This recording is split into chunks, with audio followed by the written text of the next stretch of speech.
Poqmu canını qutqizalaydi. İlgari biz yoqtirmaydigan cho'ng tarat hozir Amerikada oltindan qimmatli. Aslida ular moksimum bakteriya bilan yuqumlangan bemorning hayotini qutqizish uchun 350 dan ortiq doktorxonada tarqoq davolash vositasini yo'lga qo'ygan. Moksimum bakteriya odam va hayvonlarning ucha yo'liga tarqalgan oksigensiz sporliq tayoqchi bakteriya bo'lib, yuqumlanuvchida o'xshamagan darajada isirish kuriladi. Ig'ir bo'lganda hayotiga xavf yetkazadigan bo'g'moqcha yolg'oni keltirib chiqaradi. Odatdagi antibiotiklar bilan davolaganda ko'p qatim qayta qo'zg'aladi. Shuningdek, ganda bilan davolashni tadqiq qilib, odam badanidagi sog'lom gandalardan foydalanib, moksimum bakteriya bilan yuqumlangan bemorlarni davolaydi. Davolash usuli ikki xil bo'ladi. Bir xili eg'izdan ichish, yana bir xili amal qilish. Bu ikki xil davolash usulining mayli qaysisini tanlasin, qabul qilish tez. Ichishda asosli sog'lom odam badanidagi gandalarni ko'p qatim suzib, qattiq moddalarni tashlab o'tib, sovuq balyatqudagi bakteriya to'pini ayirib, ondan bemorga chiqizadi. Garchi bevosita iste'mol qilmasa-mu, lekin suzilgandan keyin yana yutish tez keladi.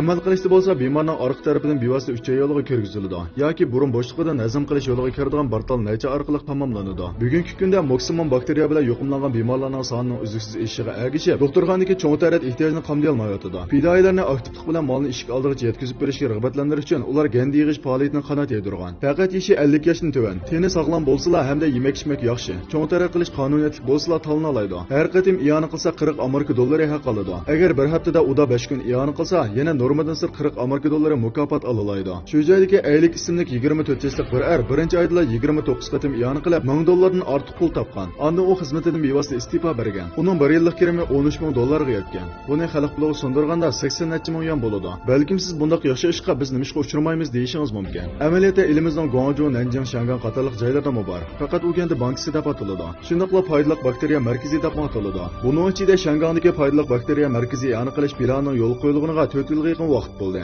Shu joyda yana bir xil yangi kesib, ya'ni kesibganda yana qilg'uvchilar borliq kelgan. Ular bir haftada faqat 3 qatim iyona qiladi. Bir qatimda eng yuqori bo'lganda 500 yuan olalaydi. Ya'ni kelib har qatim bir qo'lda pulni, bir qo'lda molni topshirishsa bo'ladi. Qancha ko'p chiqarsa, shuncha ko'p pul topalaydi degan gap. Eyga 10 ming yuandan ortiq kirim qilish degan musha emasmi? Amaliyotda insonlarning gandisidan foydalanib kasal davolash hayron qolarlik ish emas. Elimizning sharqiy jins sulolasi davrlarida qadimkilar oltin suyi va odam ichidagi sera qora qilib atiladigan retseptlar bor. Buning ichida oltin suyi o'g'il bolaning gandisini haroq etish usuli bilan yarastiga ko'madigan bo'lib, qancha uzun saqlansa, shuncha yaxshi bo'lganligi xotirlangan. Ayni chog'da amaldor va islzotlar bo'lmasa, odatda 30 yildan oshgan oltin suyini topolmaydi. Bundan boshqa cho'ng taratning tarkibida indol deb ataladigan bir xil modda bor bo'lib, u yana ganda puratquchi modda deb ataladi. Cho'ng taratni ma'lum darajada suyuldirganda yasmangulning puruqi paydo bo'ladi. Buning sababi yasmangulning atirining asosiy tarkibi indol. Ammo u to'van quyuqlikda xushpuroqlik gul puruqiga ega bo'lgan bilan, nihoyat yuqori quyuqlikda po'xtak sesiq puraydi. Ko'rib bu yerga kelganda siz insonlarning gandisiga bo'lgan tushunchangiz yalandimi? Eskartish. Mazkur tema mening shaxsiy ko'z qarashimga vakillik qilmaydi.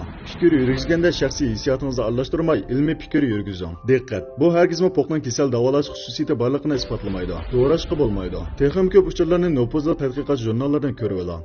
Sinchiq salonning bu son mazmuni musharraf qildi.